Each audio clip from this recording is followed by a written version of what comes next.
시간이 되었으므로 2024년 7월 3일 수요일 아침 예배를 시작하겠습니다. 다 같이 사도신경으로 우리의 신앙을 고백합니다. 전능하사 천지를 만드신 하나님 아버지를 내가 믿사오며 그 외아들 우리 주 예수 그리스도를 믿사오니 이는 성령으로 잉태하사 동정녀 마리아에게 나시고 본디오 빌라도에게 고난을 받으사 십자가에 못 박혀 죽으시고 장사한 지 사흘 만에 죽은 자 가운데에서 다시 살아나시며 하늘에 오르사 전능하신 하나님 우편에 앉아 계시다가 저리로서 산 자와 죽은 자를 심판하러 오시니이다. 성령을 믿사오며 거룩한 공예와 성도가 서로 교통하는 것과 죄를 사해 주시는 것과 몸이 다시 사는 것과 영원히 사는 것을 믿사옵나이다. 아멘. 거룩하시고 자비로우신 하나님 아버지, 하나님의 크신 사랑을 진심으로 감사드립니다. 우리에게 영원한 생명을 허락하시고 천국 백성으로 인쳐주심을 진심으로 감사드립니다. 하지만 그럼에도 불구하고 우리는 어제 여러 가지 죄를 짓고 무기력하고 안일한 삶을 살았음을 고백합니다. 하나님, 우리의 부족한 삶을 용서하여 주시고 그리스도인으로서 모범이 되지 못한 우리의 삶을 하나님 용서하여 주시기를 소원합니다. 이 시간 간절히 바라고 원하는 것은 우리가 은혜 받은 자답게 이기는 자 되기를 소원합니다. 하나님 말씀 안에서 말씀을 붙잡고 주어진 사명을 반듯하게 감당하기를 소원합니다. 이웃을 내 몸과 같이 사랑하고 하나님을 진심으로 사랑하여서 주께서 베푸신 그 은혜에 부응하는 그런 삶을 살기를 소원합니다. 하나님, 그리스도인으로서 그리스도의 향기를 바라는 삶을 살 수 있도록 하시고 하나님을 기쁘시게 하는 삶으로 말미암아 예비된 복들을 다 받아 누리는 우리 모두가 될 수 있도록 주여 은혜를 베풀어 주시옵소서. 이 시간 간절히 바라고 하는 것은 우리 심신이 연약한 우리의 지체들을 위해 기도합니다. 저들의 오장육부를 지켜주시고 저들에게 건강한 세포를 허락하여 주시사 우리의 지체들이 건강한 상태에서 하나님의 일을 감당할 수 있도록 주여 은혜를 베풀어 주시기를 소원합니다. 우리의 자녀들에게도 함께 하시사 솔로몬의 지혜를 주시고 아브라함의 허락하신 믿음을 허락하시사 저들이 하나님을 경외하는 가운데 나날이 성장하는 아름다운 그리스도인 될 수 있도록 주여 은혜 베풀어 주시옵소서. 힘들고 지칠 때에 하나님을 의지할 수 있도록 하시고 심령이 가난한 자 되어서 더욱더 나날이 아름답게 성화되어 갈 수 있는 자들 될 수 있도록 도와주시옵소서.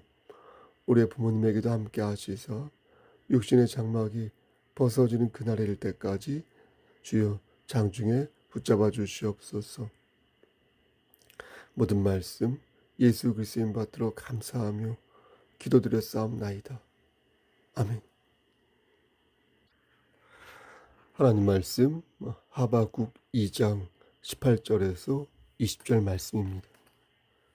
하박국 2장 18절에서 20절 말씀 구약성경 제성경으로 1304쪽입니다. 하박국 2장 18절에서 20절 말씀을 봉독하겠습니다. 새긴 우상은 그 새겨 만든 자에게 무엇이 유익하겠느냐? 부어 만든 우상은 거짓 스승이라. 만든 자가 이 말하지 못하는 우상을 의지하니 무엇이 유익하겠느냐? 나무에게 깨라 하며 말하지 못하는 돌에게 일어나라 하는 자에게 화 있을진저 그것이 교훈을 베풀겠느냐? 보라, 이는 금과 은으로 입힌 것인즉 그 속에는 생기가 도무지 없느니라. 30절 아니 20절 오직 여호와는 그 성전에 계시니 온 땅은 그 앞에서 잠잠할지니라 하시니라. 아멘. 하나님, 이 말씀을 들어 사용하여 주시옵소서. 예수님의 이름으로 기도하였습니다. 아멘. 오늘 본문 하박국은 지금으로부터 약 2600년 전에 바벨론이란 나라가 한창 세력을 떨치고 있었을 때 유다 사람 하박국 선지자가 기록한 말씀입니다. 이 말씀은 총 석장으로 이루어져 있는데 나중에 여러분들이 읽어보시면 아시겠지만 전체적인 느낌이 한 편의 시처럼 유려하고 부드럽습니다. 특히 3장 말씀은 한편의 노래 같아서 사람들은 하박국 선지자를 성가대원이나 찬양대원이 아니었을까 추측하기도 합니다. 하박국 선지자는 우리와 비슷한 고민을 한 선지자였습니다. 어찌하여 의인이 잘못되고 악인이 득세하는지 혼란스러워했습니다. 이렇게 고민하던 중에 하나님으로부터 응답을 받게 되는데 그 응답이 곧 우리에게도 주시는 응답이 되는 것입니다. 하나님께서는 말씀하시기를 악인은 궁극적으로 심판을 당할 것이고 의인은 구원을 받을 것이다 라고 말씀하셨습니다. 그러면서 하박국 선지자가 가졌던 의문을 풀어주셨습니다. 이 말씀은 지금 우리에게도 적용된다 하겠습니다. 왜 악인은 득세하고 의인은 핍박을 받는 것일까?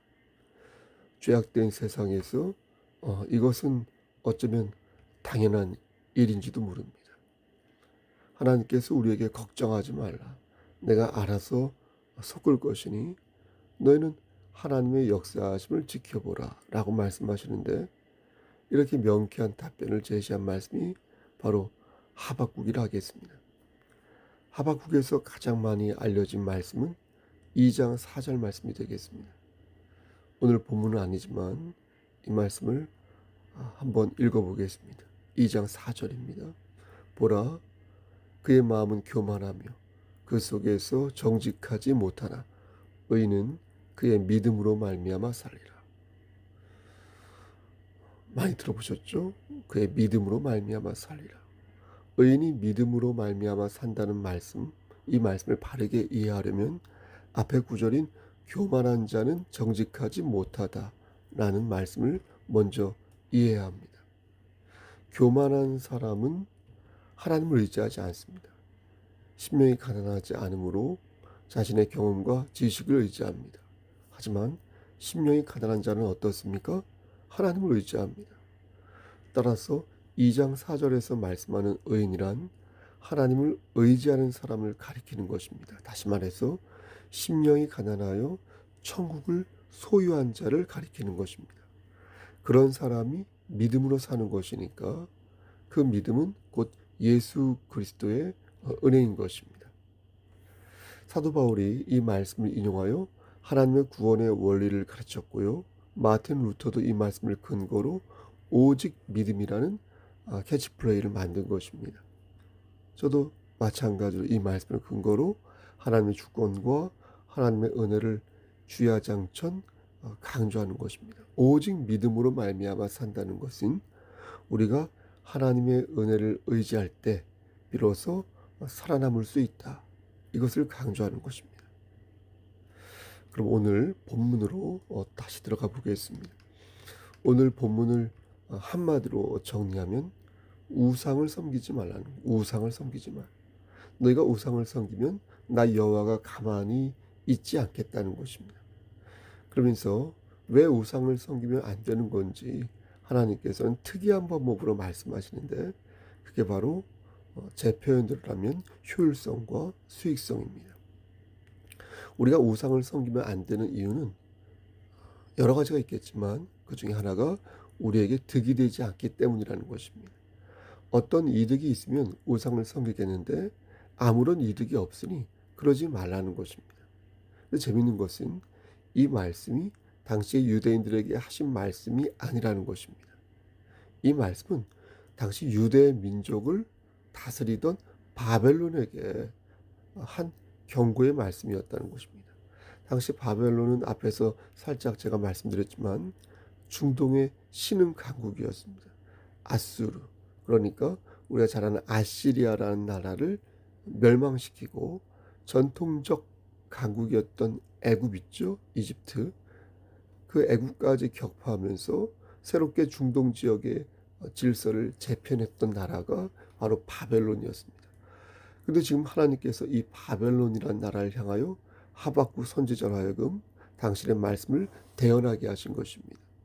당시 유다는 요시야 왕이 전쟁 중에 죽으면서 갑자기 쇠락해지기 시작했습니다. 그러면서 일제가 조선을 지배한 것처럼 바벨론 역시 유다를 지배하였습니다. 그러니까 유다는 끝물이고 바벨론은 어떻습니까? 기세등등한 괴물이었는데 바로 그때 하박국 선지자가 하나님의 말씀을 전하는 것입니다. 뭘 전하였는가? 너가 그렇게 계속 살면 하나님의 진노를 받아 망하게 될 것이니 정신 차리고 더 이상 우상을 섬기지 말라. 이렇게 전한 것입니다. 이런 경고를 당시 기세등등했던 바벨론은 들었겠습니까? 안 들었습니다. 마른 하늘에 비가 온다고 하니 도저히 그 경고를 받아들일 수 없었던 것입니다. 하지만 하나님 말씀에는 분명한 논리가 있었습니다. 하나님께서는 저들이 무작정 멸망할 것이라고 말씀한 게 아니었습니다. 하나님께서는 분명한 근거를 대시면서 그들이 망하게 될 거라고 말씀하셨습니다. 그것은 바로 우상 숭배. 바벨론은 우상을 지독히 섬기는 나라였습니다. 그 정도가 얼마나 심했냐면요, 여러분. 예레미야 50장 38절 말씀 보니까 이렇게 말씀합니다. 그 땅이 조각한 신상의 땅이다. 그 땅이 조각한 신상의 땅이에요. 여기서 그 땅이란 바벨론을 가리킵니다. 그런데 그 땅 자체가 조각한 우상이라는 것입니다. 얼마나 우상이 많았으면 그 땅 자체가 우상이었겠습니까? 우리가 흔히 물고기가 많을 때 물반 고기반이라고 말하는 것처럼 그 땅이 조각한 신상의 땅이라는 것은 마치 온몸에 빼곡이 문신이 새겨진 것처럼 빈틈없이 땅 위에 우상이 세워져 있다는 것입니다. 그 땅이 조각한 신상의 땅. 하나님께서는 하박국 선지자의 입을 통하여 우상으로 가득 찬 너희 나라를 멸망시키겠다고 말씀하였습니다. 오늘 보면 19절 중반 보면 화 있을진저라는 문구가 있지 않습니까? 이 말씀이 바로 하나님께서 저들을 치시겠다는 것입니다. 또 한 가지 재미있는 것이 있습니다. 그것은 하나님께서 이 부분을 실증적으로 전개하셨다는 것입니다. 18절 말씀을 가만히 보면 하나님께서는 그 우상이 너희에게 어떠한 유익도 주지 않는다는 것을 강조하십니다. 그것은 그냥 나무다. 그건 그냥 돌이다. 그렇기 때문에 아무런 힘도 발산하지 못한다. 이렇게 말씀하셨습니다. 그것은 사람이 나무와 돌을 이용하여 만든 우상이므로 아무런 힘을 발휘하지 못한다는 겁니다. 그래서 19절 말씀을 보면 나무에게 깨라. 의인법이죠. 나무에게 깨라 하며 말하지 못하는 돌에게 일어나라. 하는 자에게 화 있을진저 라고 말씀하신 것입니다. 한마디로 말해서 답답하다는 것입니다. 생기가 없어서 아무것도 할 수 없는 것들 앞에서 자꾸 깨라 일어나라 라고 말하고 있으니 참 답답하다는 것입니다. 게다가 그 위에 금과 은을 입히고 앉아 있으니 참으로 한심하기가 짝이 없다는 것입니다. 하나님을 믿지 않는 사람들은 우리에게 말합니다. 야, 그건 너희도 마찬가지 아니냐? 하나님이 어디 있냐? 눈에 보이냐? 100번 양보해서 하나님이 있다 해도 그게 나와 무슨 상관이냐? 여호와 하나님은 유대의 신이 아니냐? 차라리 믿을 거면 남의 나라 신을 믿지 말고 우리나라 신인 단군을 믿으라. 이렇게 말하면 할 말이 없습니다.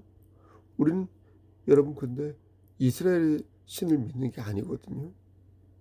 하나님은 이스라엘을 선택하신 것처럼 우리를 선택하신 거거든요. 우리가 믿는 분은 이스라엘의 하나님이 아니라 천지를 창조하시고 인간의 생사복을 주관하시는 여호와 하나님을 믿는 거거든요.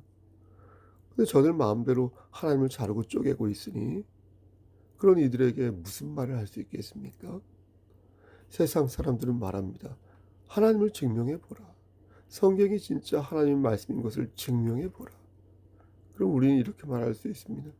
성경 외에는 이것을 증명할 방법이 없으니 당신이 성경을 하나님의 말씀이라 믿지 않는다면 방법이 없다. 못 믿겠다면 어쩔 수 없다. 하지만 나에게 믿음을 증명해 보라고 말하기 전에 먼저 마음을 열고 하나님을 찾아보시라. 하나님을 정말 알고 싶다면 먼저 마음을 열고 하나님의 말씀을 읽어보시라. 그러면 당신은 당신의 욕망 속에 들어있는 죄를 하나님 앞에 하나님의 뜻이라면 실토하게 될 것이고 그 더러운 것을 토해내게 될 것이다. 그리고 이렇게 덧붙일 수 있습니다.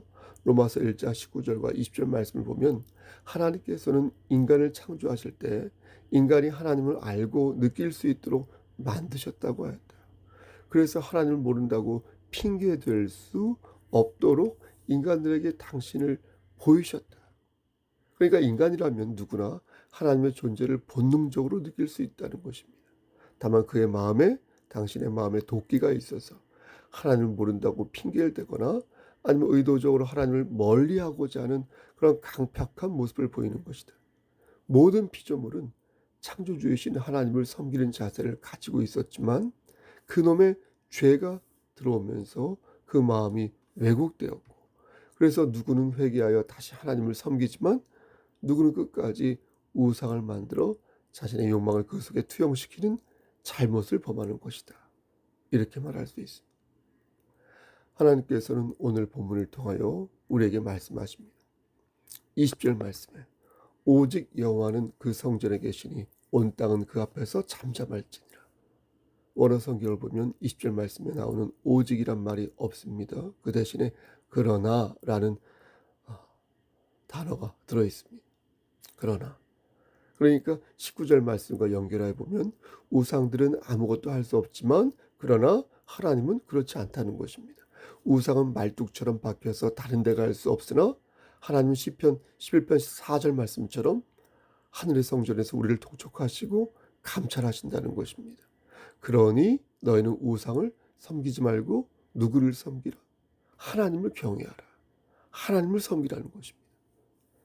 그럼 하나님께서는 왜 아무런 쓸모가 없고 힘도 없는 우상을 예민하게 대하시는 것일까요? 그냥 나무여 돌에 불과하니까 의식하지 마시고 조용히 이렇게 넘어가시면 되는 거 아닐까요? 그렇지 않다는 것입니다. 하나님께서는 우상의 계략을 보신 것입니다. 겉으로 볼 때는 나무 조각이고 돌 조각이고 금속 조각에 불과하지만 그 속에 인간의 욕망이 침투하는 순간 그건 단순히 은과 금이 아니요 거대한 마귀의 덫이요 무기가 된다는 것을 하나님께서는 알고 계셨기 때문입니다. 여러분, 저는 오늘도 오늘 본문을 들어 여러분들에게 권면하는 것입니다. 우리는 여러분의 욕망을 우상을 세우는데 사용해서는 아니 될 것입니다. 우리는 우리의 욕망을 우상을 세우는데 사용해서는 아니 될 것입니다. 물질과 명예와 건강과 이성은 하나님께서 주신 선물이 맞지만 우리가 이것을 섬기려는 순간 그것은 마귀의 도구가 되어 우리를 공략할 것입니다. 그리하여 그 올무에 걸려 선한 얼굴을 잃게 될 것이며 우리는 어떻게 해야 되겠습니까? 오직 하나님 앞에서 잠잠하여 하나님을 기쁘시게 하는 삶을 사는데 주력해야 할 것입니다. 죄를 지으면 어제처럼 우리가 죄를 지으면 여호와 앞에서 회개하고 그 뜻을 하나님 뜻을 물어야 할 것이며 구하라 말씀하셨으니 위기에 처한 자는 속히 간청하여 하나님의 도우심을 받아야 할 것입니다. 독수리의 날개를 펴야 가능하지 않습니까? 날개를 펴지 않고 어떻게 날갯짓을 할 수 있습니까? 하나님을 향하여 우리의 날개를 펴지 않으면 하나님은 당신의 은혜를 허락하지 않으십니다. 사랑하는 송석교회 성도 여러분, 하나님을 향하여 그러므로 간청하시기를 바랍니다. 사랑하는 여러분의 자녀와 부모와 지체들을 위해 다시 한번 포기하지 마시고 그들을 위해서 기도하시길 바랍니다. 또한 여러분 자신을 위해 간절히 하나님께 간청하시길 바랍니다. 그리고 우상을 세우고 우상을 전파하며 하나님을 능욕한 자를 여러분 멀리 하십시오. 그들과 함께하는 자 함께 멸망하고 말 것이니 우리는 오직 진리를 사수하여 믿음으로 일어서는 그리스도인이 되어야 할 것입니다. 여러분 그렇게 되시겠습니까? 그러한 하루를 사시겠습니까? 그러한 우리 성석교회 공동체 되기를 우리를 주에서 구속하여 주신 주 예수 그리스도의 받들어 간절히 축원합니다. 아멘. 이제는 우리를 주에서 구속하여 주신 우리 구주 예수 그리스도의 은혜와 아버지 하나님의 마극하신 그 사랑하심과 성령님의 교통하시고 인도하시는 모든 영혼들이 하나님 말씀 안에서 진심으로 우상을 숭배하지 않고 오직 하나님만을 경외하여 나아가기를 소원하는 여기 모인 성도들 머리 위에 그리고 이 제단과 이 나라 위에 하나님의 사랑하심이 세세토록 함께 계실지어다. 아멘.